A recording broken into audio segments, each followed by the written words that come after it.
Hello, lads. Well, today I want to consider the semi-scandal. I call it a semi-scandal, not because I don't think it's scandalous. I do think it's scandalous, but because it's not getting the kind of attention that it should be getting, although it is getting some attention.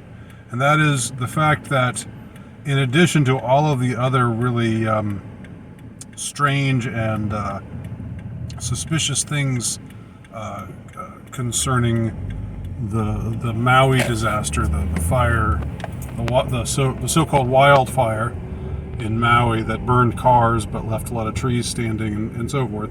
I'm not going to get into all of that, you know, that stuff, but there's plenty of depths to plumb there. You know, things in the official story that just don't make sense. Boy, that sounds familiar, doesn't it? Sure does to me. But today I just want to consider the scandal of FEMA workers apparently, you know, setting up shop in these luxurious 5-star hotels.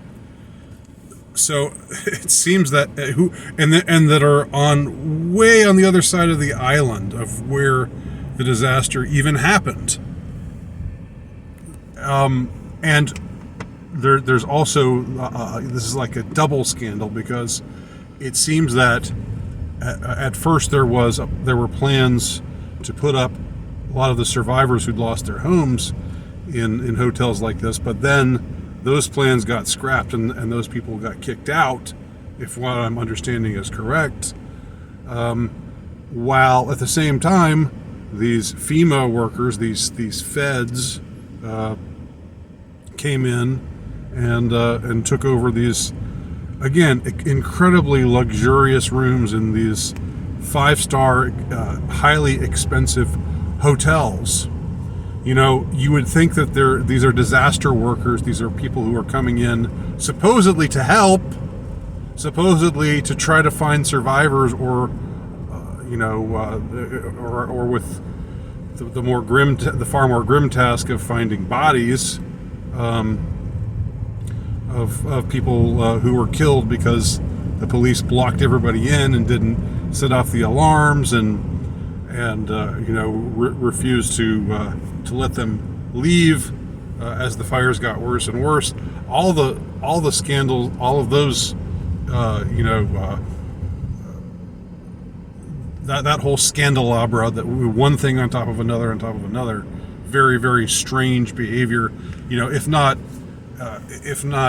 extreme incompetence, then surely homicidal behavior on the part of the authorities towards the people of Lahaina who were just penned in and given no real chance in a lot of cases. But anyway, that's getting off the subject. I want to just consider the FEMA workers being put up in these hotels, these expensive, cushy, luxurious Hawaiian hotels, basically having a holiday there, using this occasion to stretch out their legs and, I don't know, get eat really expensive meals and just sort of kick back and relax. And no, that's not what you're there for. You're there to help people, ostensibly. So why did they not have y'all staying in places that were closer? Like, why did they not just have you set up camp, right? Or put you up in some, I don't know, some dingy kind of place that's close to the action, or close to the burn zone, close to the disaster zone.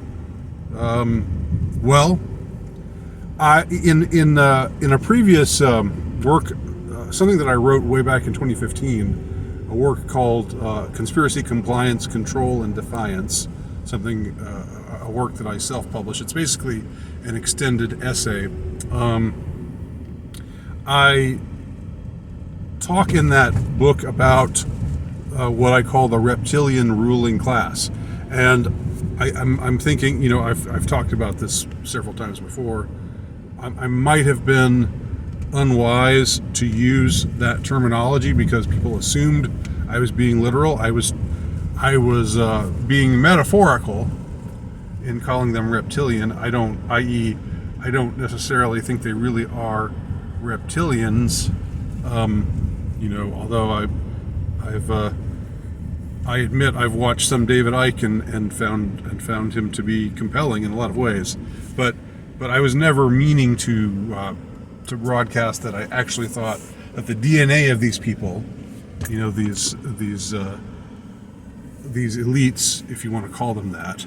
I don't think there's anything elite about them, but they think of themselves that way. But that they're reptilian in the sense that there's no compassion. There's no what we would recognize as mammalian kind of warm-bloodedness. Instead, these people are cold-blooded, and they don't seem to care. And in this case, it's getting to the point where they don't even seem to care about PR. This is a PR disaster. This is a PR nightmare. Even if you don't give a shit about rescuing the Hawaiian people or helping the Hawaiian people, in the aftermath of this unprecedented disaster,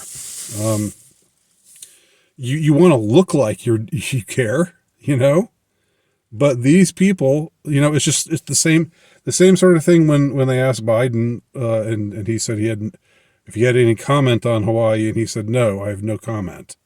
Since then, I guess he's given a tour. He's looked around and maybe put forth more of an effort to look like he cares.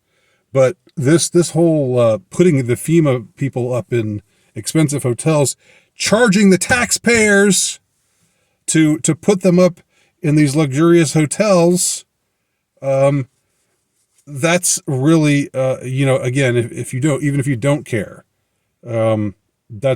you got to realize that doesn't look good, but yet they do it anyway. And it gets back to that, it's sort of a variation of that Solzhenitsyn quote, they're lying.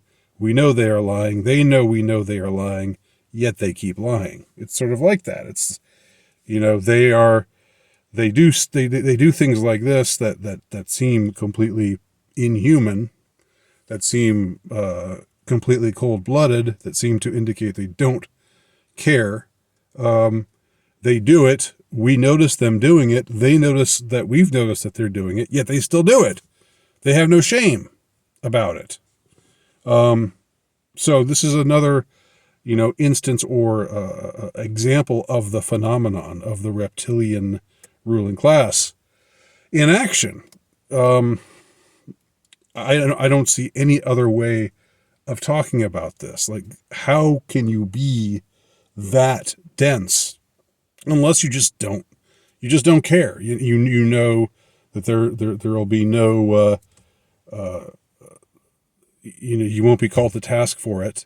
You'll be able to get away with it, and there'll be no real ramifications except that people will notice that you're assholes. More people are going to notice, but you don't care, I guess. I don't know. What do y'all think? I'm interested in anybody else's thoughts on this matter. Leave your comments below. Thank you for watching.